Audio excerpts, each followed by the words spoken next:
But speaking of complaining, did you know that 79% of online complaints about poor customer experiences get ignored?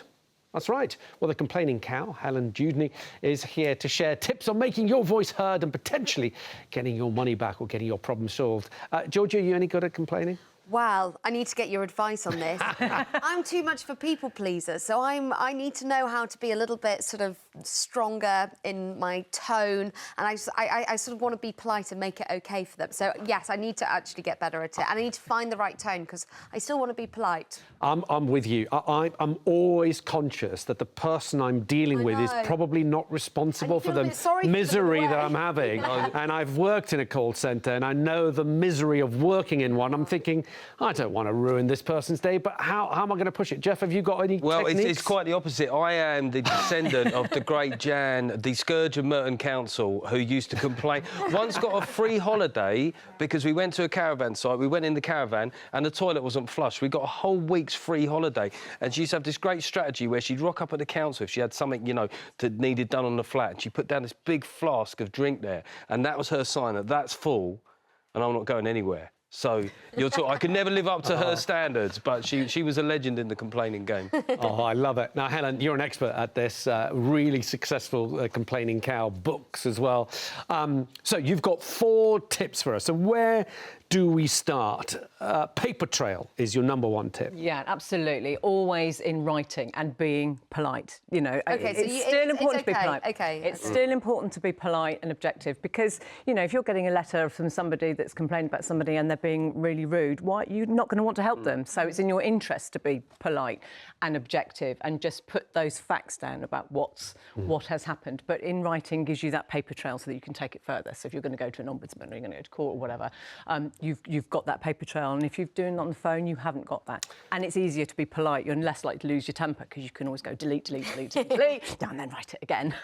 See, it's interesting. I've been dealing. We've had new broadband put in, and there's been a lot of problems around it. And Don't surprise me. Yeah, and I'm just more sort of wanting to get on the phone and speak to someone. I'm lucky enough that they actually have real people that you speak to. And I kind of feel that that's the way I'm going to get more done because I can pressure someone there and then to go, look, it's not working, I can see it. Can you do, you know... But I'm going to get a paper trail then. And then what happens is you call the next day and you have to start from the very beginning again. Yeah, and again, you're writing, when you write, you don't have to do that because you just go forward. See below.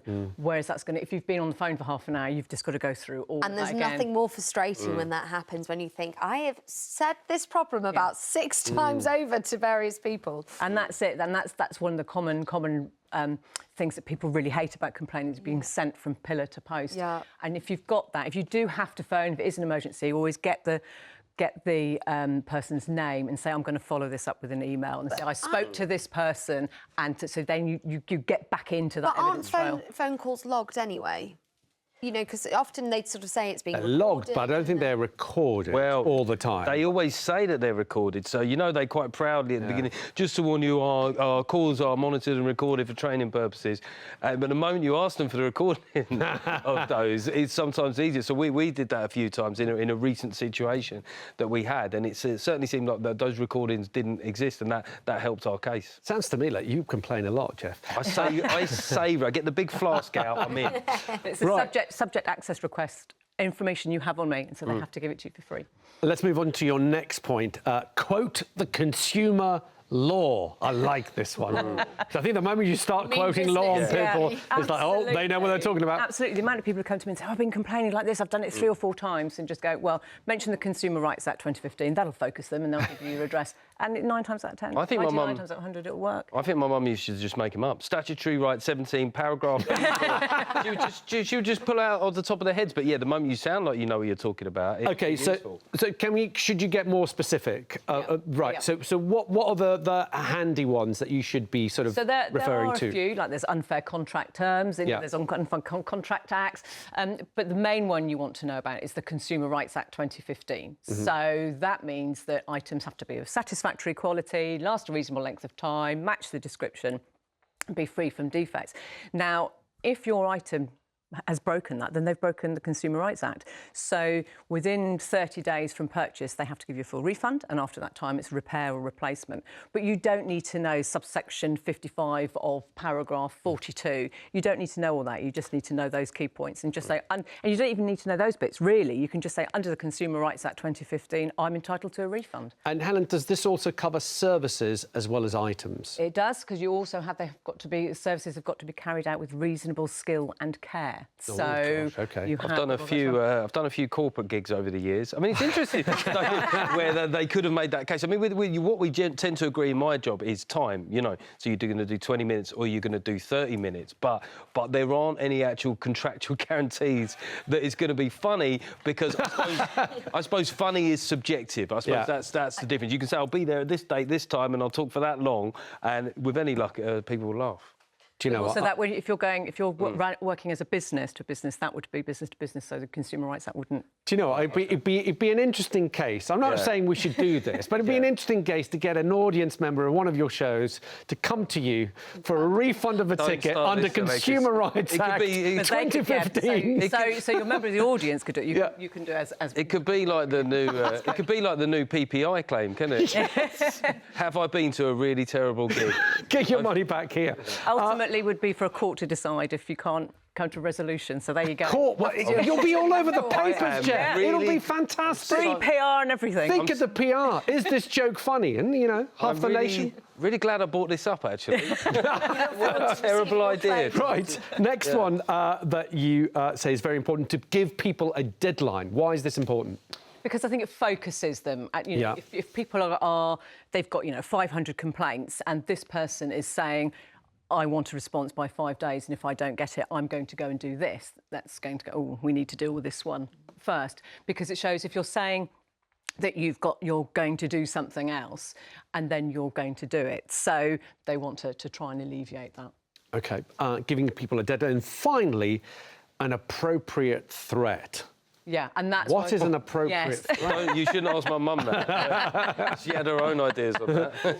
Yeah, so again, still being polite, which is sort of the following on from the deadline, really, is saying that this is what you will do if you don't get a satisfactory response. So you might be going to review sites, you might be going to the relevant ombudsman, or you might be going to a small claims court ultimately. Social media is quite a good one. Threatening that you'd tweet about them or say something on Facebook or not? It can do. I think people get carried away with what social media can and can't do, because you'll see people complain on social media and not actually get any results. But you get somebody who's a celebrity will do it with thousands and thousands of followers, and then they'll pick up. We saw that recently with Grayson Perry. Had the same problem as a lot of other people who'd been on social media, but because it was him, it hit the news. Well, I mean, I suppose one of the things, it all depends on the level of your profile. There's every chance someone like me goes, do you know who I am? And they go, no, we don't. And do you know what? I'm going to be a bit of a naysayer on that one. I think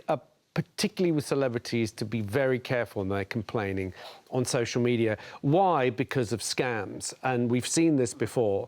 So someone will say they'll complain about their phone company, their mobile phone company, and scammers have been known to set up social media accounts that sound very much like the company that you're complaining about. They DM the person and say, oh, we see you've got a problem, give us all your details, we'll help you out. And plenty of people have been caught out. And also, I don't think you need, it's personal information, who you bank with, who your phone contract's from, who your broadband's with. I think people should think very carefully about complaining publicly. I think it's all right to get in touch. Sometimes you get better help when you get in touch with a social media department, if you DM them. It can speed things up. It can speed things up. If you're not getting a response, then that... Because they've got dedicated people on there. Let's speak to Tony in Aberdeenshire. Tony, good afternoon. Are you a successful complainer? Good morning. Good afternoon, Alexis and Paul. Yes, I am a good complainer. What's your secret to your success, Tony? Well, what I do is I turn back to the operator and say, of course you're recording this call for training and security purposes, but I'm also recording for integrity and transparency issues. Oh, is that okay? Is it allowed? Well, if they're prepared to record my call, then I'm entitled to record my side of the call. All right, Tony, pause there. Let's find out from The Helen. legal position is that you can record the call for your own purposes. So Okay. you might get into trouble if you were then to put that out on social media. Okay. But it's still woolly around whether you could then, if that's admissible in court, but you could actually do a subject access request and get that information from them, and then you can use it. So you have to be. It's very woolly, I would say. And the last time I asked Ofcom for rules around that, but and then it would then be for a court to decide whether you were allowed to bring it to court. And I suppose Tony is telling them up front that he is also recording from his own purposes. And yeah, you should do that always. So, So that you're going to do it for your own personal use. And Tony, what do you think that does? What does that change when you're dealing with people? If you're saying, "Look, I'm also recording this," well, what do you think? What advantage do you think it gives you? At the start of the call, I make it clear that I'm wishing to record the call, and if they have any objections, then they can hang up. In which case, then what I will do is I'll let them know before we hang up that I inform the CEO of the company that I'm calling that they're not willing to discuss this in a fair and equitable manner. Tony, did you used to be a lawyer? No, I'm just no fair play when it comes to business. Okay. This is really interesting because you mention it also in your books, and we've talked about this before.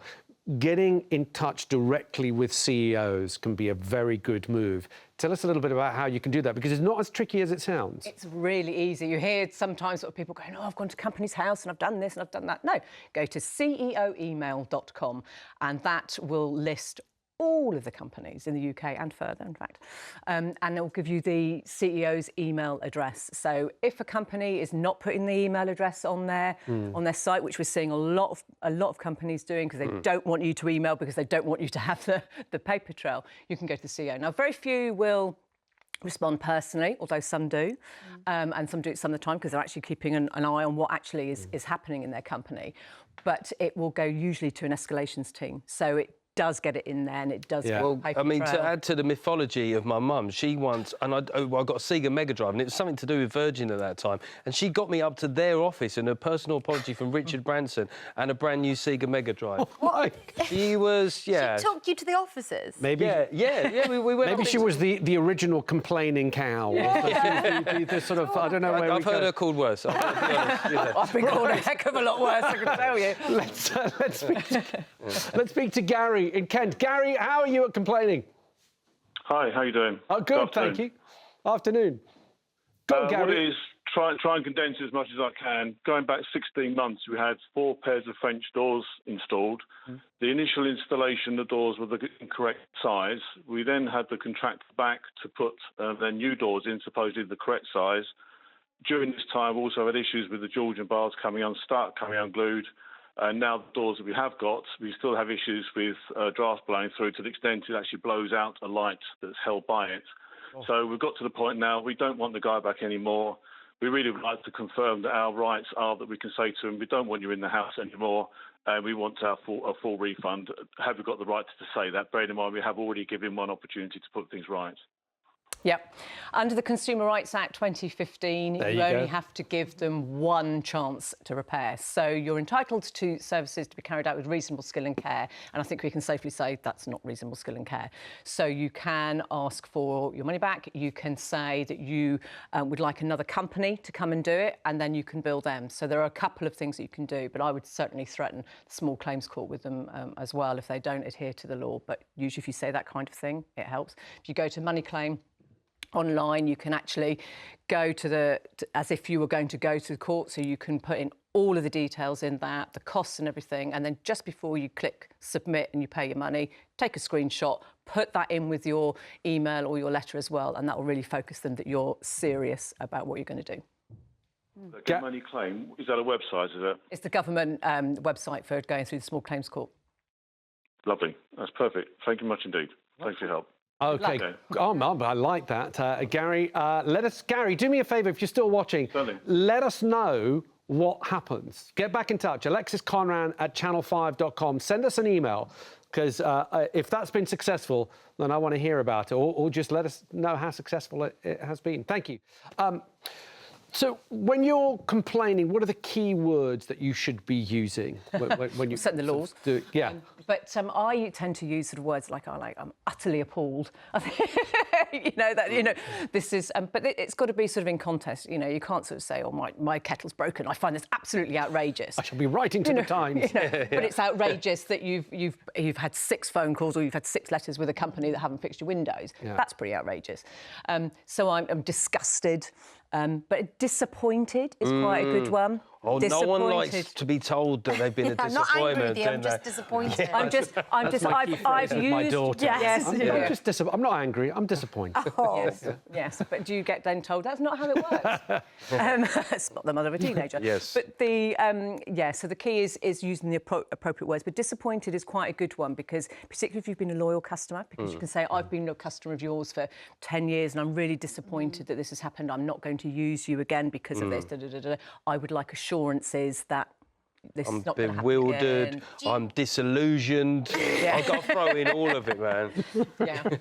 OK, well, look, brilliant. I hope that's been helpful. Helen, great to see you. I'm sure we're going to be seeing you again, and great advice there. Interesting to see what happens with Gary in Kent.